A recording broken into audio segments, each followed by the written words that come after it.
माझ्या सासूबाई जेव्हा पण किचनमध्ये येतात, तेव्हा केस गच्च बांधलेले असतात, नाहीतर डोक्यावर असं काहीतरी घेतलेलं असतं. नमस्कार मंडळी, राम-राम. तर मी स्वयंपाक करत होते आणि भाकऱ्या वगैरे थापून घेतल्या आणि त्यानंतर मला आईला भाजी करण्यासाठी बोलवायचं होतं. तर आई किचनमध्ये येणार म्हटल्यावर आम्हाला किचन सगळं आवरून घ्यावं लागतं, नाहीतर मग आई चिडचिड करत असते. "एवढा सगळा पसारा घेऊन तुम्ही किचन ओट्यावर थांबताच कसं काय?" असं तसं. आणि आता एवढी काही प्रॅक्टिस नसते, त्याच्यामुळे एवढ्या घाई-गडबडीमध्ये आम्ही सगळा पसारा तिथंच ठेवतो आणि सगळा स्वयंपाक झाल्यावर मग सगळं आवरून घेतो. तर बघा आई भाजी बनवत आहे आणि आईने डोक्यावरती ओढणी ठेवलेली आहे. एरवी आई गच्च केस बांधते आणि मगच किचनमध्ये येत असते. कारण चुकून जर जेवणात केस आला तर तब्येत वगैरे बिघडेल म्हणून. तर तुमच्या सासूबाई कधी असं करतात का? कारण मी आईला नेहमी बघितलेलं आहे डोकं म्हणजे गच्च बांधलेलं असतं किंवा मग ओढणी किंवा पदर वगैरे घेतलेला असतो आणि मगच त्या स्वयंपाकाला येतात.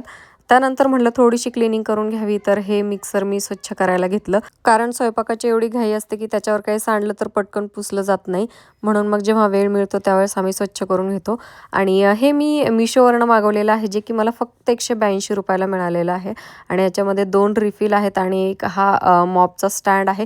तर खरंच हे प्रॉडक्ट खूप छान आहे, कारण हे जे मॉपची स्टिक असते ती लवकर खराब होते आणि बकेट जी आहे तर ती खूप दिवस चालते. तर मी ते मागवलं आणि पहिले त्याच्याने सगळे फर्निचर वगैरे पुसून घेतले. आणि ह्या 2 रिफिल असतात, त्याच्यामुळे मग एक रिफिल जी आहे ती फर्निचरसाठी ठेवली आणि एक फरशी पुसण्यासाठी. जर तुम्हालाही हे हवं असेल तर कमेंटमध्ये लिंक टाईप करा, मी तुम्हाला याची लिंक देईल.